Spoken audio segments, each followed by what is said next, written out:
اخواتي، ومرحبا بكم في قناتكم يوميات ريتاج في المطبخ. نتمنى ان شاء الله كاع تكونوا بخير وانتم تشوفوا في هذه الوصفه. اليوم باغي نشارك معكم جينواز ذوق فاني. كنت ديجا درت معكم فيديو بذوق الشوكولا يعني الكاكاو، ودروك غادي نديروها بذوق الفاني.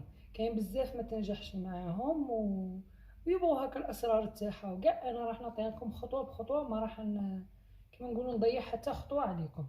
اول حاجه عندي نقول لكم اللي بيتخلطوا فيه لازم يكون ناشف، ما فيهش قطره ما قطره زيت قطره، ده حاجه يكون نقي غايه الغايه، مش كيما البسكوي هذه لازم يطلع معنا البياض. وهادو الصوالح هكا قطرامه ولا عفسه ما يخلوش يطلع. شنديروا البياض تاعي انا درت 6. انا هنا راح نخدم لاطاخت ان شاء الله نشاركها معكم. هنا عندي 6. درت البياض هنايا، درت له رشه تاع الملح وخليت الصفار وحده، صفار خلوه على جهه. هنا اش نديرو؟ قلت لكم في البياض ندير غير رشه ملح. وهنا عندي 180 غرام تاع السكر. اللي ما عندهاش الميزان دوك ندير بالملعقه قدامكم هكا باش تشوفوا. هنا عندي 180 غرام تاع فرينه، كنت غربلتها والمره الزوجه نعاود نغربلها فوق الخليط، يعني نغربلوها 2 خطرات. هنا نغربلوها ماشي على جال باش نقلعوا منها كاش جلاخ ولا لا، هنا نغربلوها باش تخفاف، باش الجينواز تاعنا تنجح وتجي خفيفه بزاف. هنا اش نديرو؟ غادي نخلط شويه ومن بعد نبقى نضيف السكر ونشوفوا شحال من ملعقه جاتنا. بسم الله.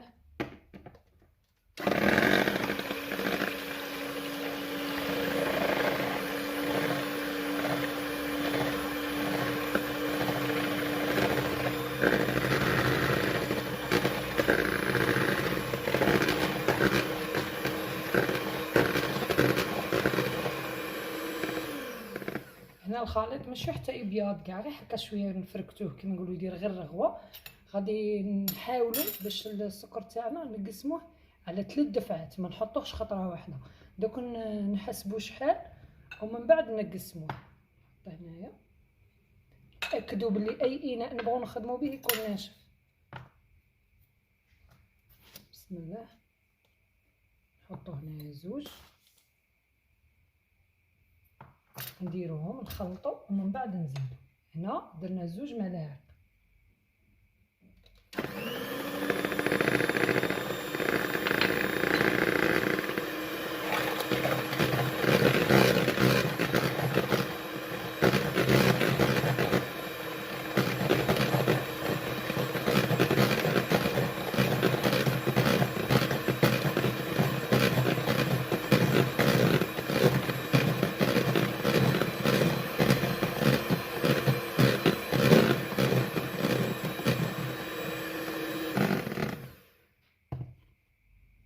هنا نزيدو نضيفو 2 ملاعق واحده اخرى.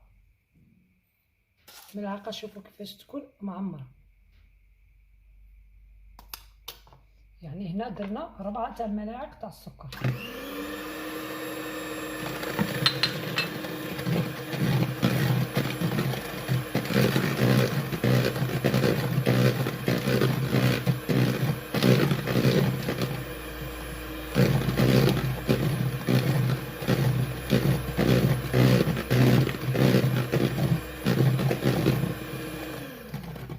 كل ما نشوفوا كما قلت لكم السكر نديرو على 3 دفعات، درنا 2 دفعات، الثالثه نديروها كاع.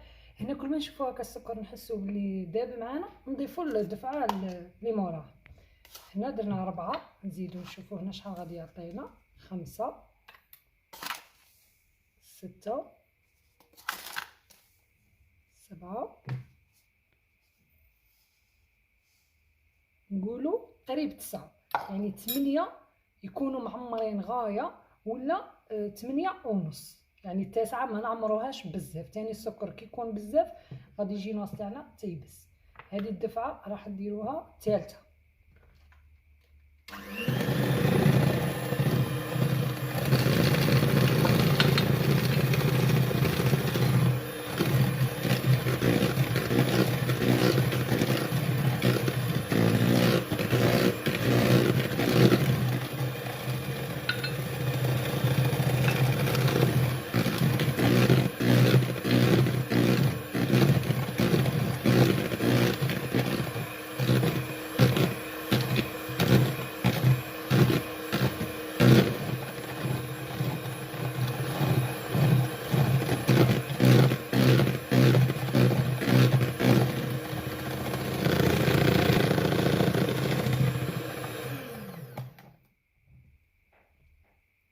الخليط تاعي راه واجد، شوفوا كيفاش راه ناشف هكا. معناتها نحبسوا عليه التخلاط ونروحوا نديروا له الصفار. هنا 6 تاع الصفار، ما كنت درت لهم والو، هذا غير البياض اللي يكون لاصق شويه فيهم.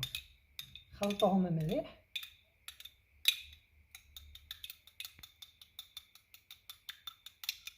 هكا.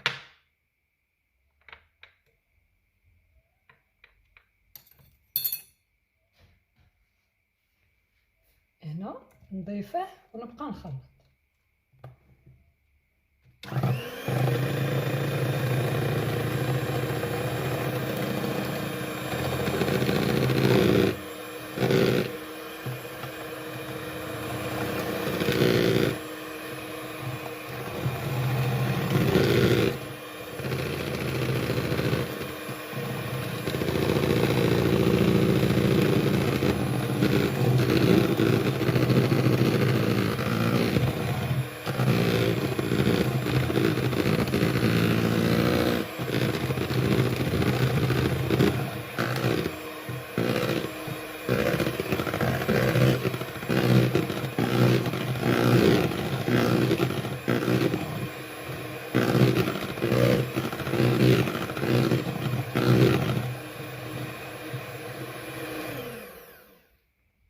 شوفوا الخليط كيفاش كي نحطو هكا من الفوق ما يهودش بالخف، يبقى من الفوق السطح. هذا هو الخليط اللي نتحصلوا عليه. هنا الخليط تاعي انا نفضل لافاني نديرها في التالي، ما نديرهاش مع البيض.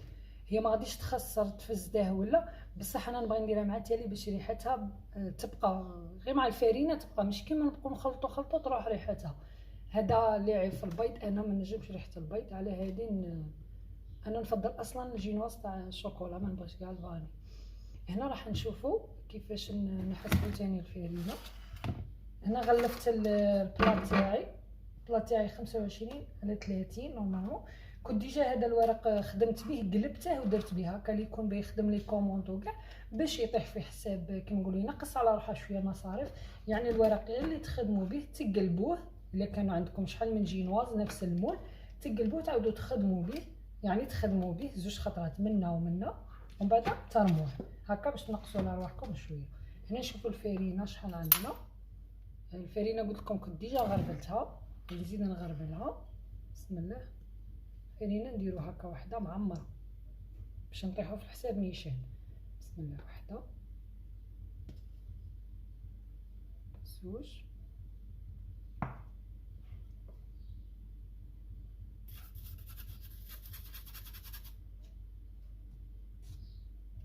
3، 4.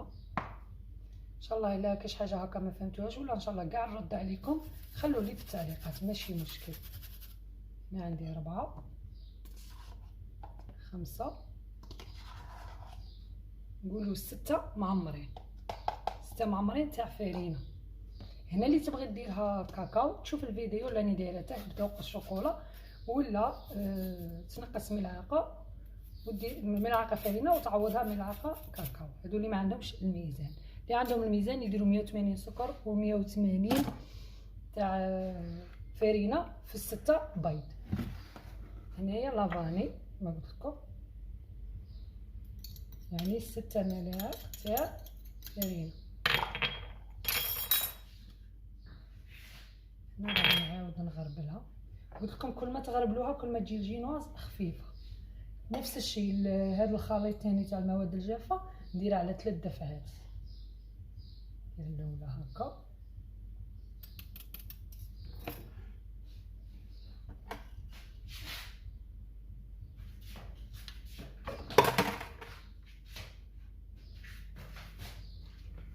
الطريقه تاع الخلط هكا باش ما نهودوش البيضه تاعنا هكا. الا وحده كانت عندها الفوي تاعها شغل مهرسه، يعني ناقص من هذوك الشبكات، تقدر دير بها تاني تساعد، يعني يفوت دير بنفس الطريقه وتخليه هكا يهود بين هذوك الشبابيك هكا. هنايا ملاحظه، قبل ما تبدو تحطوا في الفرينه تاعكم لازم الفرن تشعلوه هكا باش يحمي لكم. هنايا اللي الفرن تاعها حامي بزاف، كي تدخلها تخليه ناقص، يعني ماشي ناقص بزاف بصح ناقص. كل وحده تعرف الفرن تاعها، واللي عندها الفرن تاعها ديجا ناقص تشعله بزاف وتخليه، ومن بعد دير نار متوسطه تشعلها كيما نقولوا ملي تبدا قاع تخلط في البيض وهي تشعل في الفرن تاعها. انا نشعله كي نبغي ندير الفرينه هذيك يجيني نيشان، مع نخلطو قاع تجيني نيشان. شوفوا الطريقه تاع الخلط، ما نخلطوش خلط عشوائي، نخلطو هكا بهذه الطريقه، نجيبوه من تحت هكا ونخوه باش تجينا خفيفه وناشفه ان شاء الله. كي ندخلوها الفرن اول ربع ساعه، يعني هي على حساب الحجم تاع الجينواز كي اللي تكون ديروها عاليه، المول صغير وتجيكم عاليه، يعني تقريبا اول ربع ساعه ولا 20 دقيقه الاولى ما نفتحوش عليها الفرن. من بعد تفوت 20 دقيقه نفتحوا عليها. وإلا كنا دايرينها كيما نقولوا رقيقه في بلا كبير 10 دقائق نقدروا نحلو ونشوفوها باش نتفقدوها باش ما تنحرقش هكاك، ما فيهاش كما نقولوا ماشي غليظه، ما غاديش تشد الطياب، هي بالخف غير تنشف معانا. ان شاء الله نكون فدتكم في الشرح تاعي، واللي دخلوا جدد القناه كاع نقول لكم مرحبا بكم. ما تنساونيش بالاشتراك، تفعيل الجرس، شويه دعم هكا باش كيما نقول لك نتشجعوا ونحطوا اكثر فاكثر، يعني كي يولوا عندي هكا لي كوموند نشاركهم معكم باش اي مبتدئه هكا ان شاء الله تتعلم تدي ولو كي نقولوا فايده صغيره.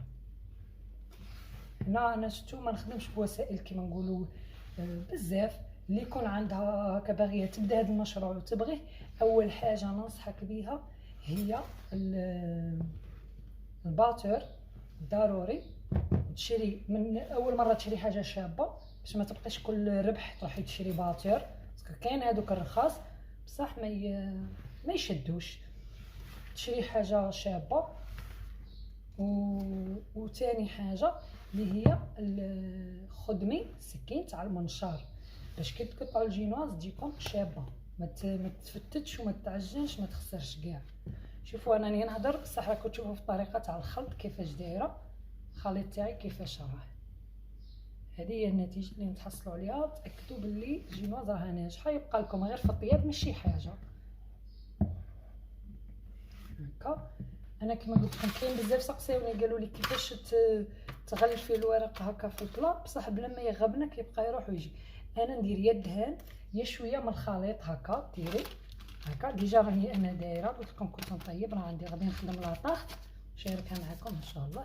هكا ديري كاع في الحواف وتلصقي الورقه تاعك، ومن بعد تحطي الخليط عادي ما يغبنكش. بسم الله نحطو هكا، نحاولوا نحطوها بالتساوي.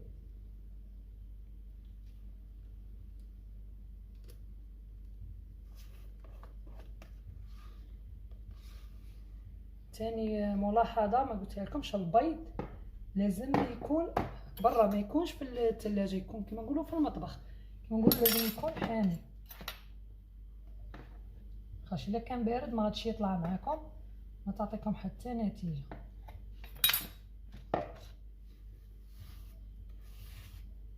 هكا انا ما بغيتش نقطع الفيديو على بالي غادي يجيكم طويل، بصح حاولت باش نمد لكم كاع المراحل باش اي وحده تجربها. كاين بزاف اللي جربوها وقالوا لي الحمد لله نجحت لنا، اول مره نديروها ونجحت لنا الحمد لله. هاول كيفاش نمشي الاولى نحط هنا في الحواف باش تجينا كيما نقولوا تجي عاليه تجي شابه في القنص هكا.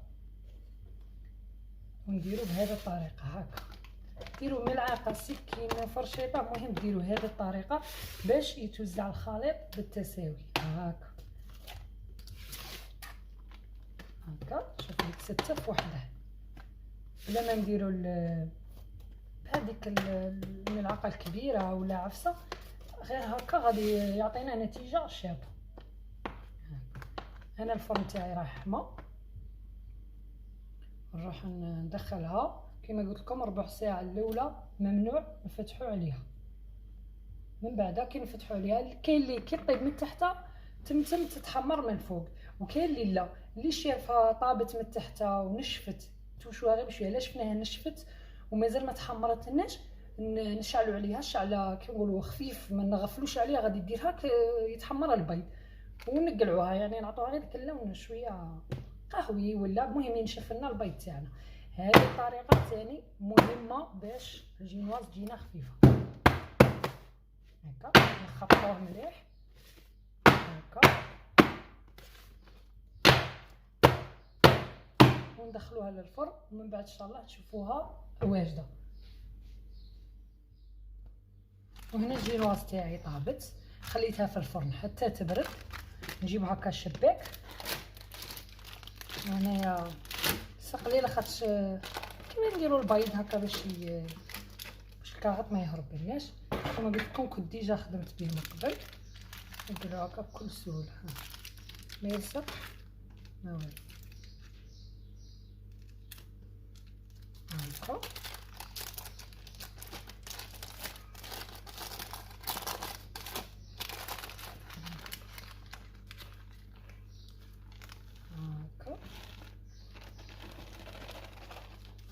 هذا الطرف طار لي منا في القنت، الكاغط كان مكرفس.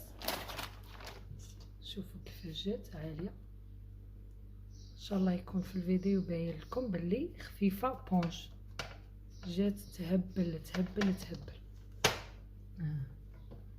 شوفوا كي خفيفه، يعني تحكموا فيها كما تبغوا. من الاحسن باش تخدموا بها لي كوموند هكا، ولا ديروها كما نقولوا ليله ما قبل. كاع ما درتوهاش ليله ما قبل، عطوها حقها في النشاف كشغل باش تبرد غايه، كي تجيو تقطعوها تجيكم ساهله. وما بقى لي غير نقول لكم نتلاقاو في وصفه اخرى ان شاء الله. ولي دخلوا جدد لقناتي كاع مرحبا بكم، ما تنساونيش بجامل الفيديو هكا باش تعم الفائده. ولا كاش اسئله كاش حاجه هكا كما نقولوا في الفيديو ما وضحتهاش، خلوا لي في التعليقات ان شاء الله وراح نرجع عليكم. شوفوا بعينكم النتيجه كيفاش جات، تقولي اسفنجه ماشي حاجه تنسكر. نتمنى ان شاء الله تجربوها وتخلوا لي في التعليقات باللي نجحت معكم، يعني غير توكلوا على ربي بسم الله، ماشي حاجه كاع كبيره. تبعوا الخطوات عطيتهم لكم كاع بالتفصيل. نقول لكم تلاقاو في فيديو اخر وصفه اخرى، وان شاء الله نشارك معكم لا طاقه اللي راح نديرها بها وتدوا تستفادوا ان شاء الله. نقول لكم في امان الله، السلام عليكم.